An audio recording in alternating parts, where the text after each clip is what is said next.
ହଁ ଆଜ୍ଞା, ଓଡ଼ିଶା ରହିଛି ଏମିତି ଏକ ପୌରାଣିକ ସ୍ଥାନ ଯେଉଁ ସ୍ଥାନରେ ମହାଦେବଙ୍କର ଅବତାର ବୀରଭଦ୍ର ଓ ମାତା ସତୀଙ୍କର କାଳୀ ରୂପର ତାଣ୍ଡବ ପାଇଁ ଏଠାରେ ଗରମ ଜଳରାଶି ପ୍ରବାହିତ ହୋଇଥାଏ। ଏହି ଜଳରାଶିରେ ସ୍ନାନ କରିବା ଦ୍ୱାରା ଚର୍ମ ରୋଗ ଭଲ ହୋଇଥାଏ।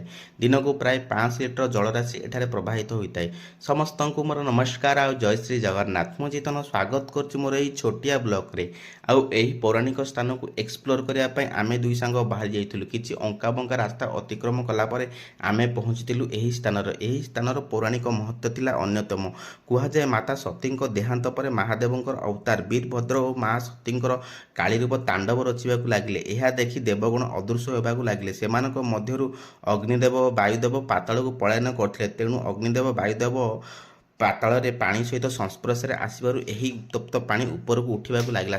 ସେବେଠାରୁ ଏଠିକାର ଜଳରାଶି ଉତ୍ତପ୍ତ। ତତ୍ସହିତ ଏଠାରେ ରହିଛି ମାନସିକ କୁଣ୍ଡ, ଯେଉଁ କୁଣ୍ଡରେ ସ୍ନାନ କରିବା ଦ୍ୱାରା ଭକ୍ତଗଣଙ୍କର ମାନସିକ ପୂର୍ଣ୍ଣ ହୋଇଥାଏ।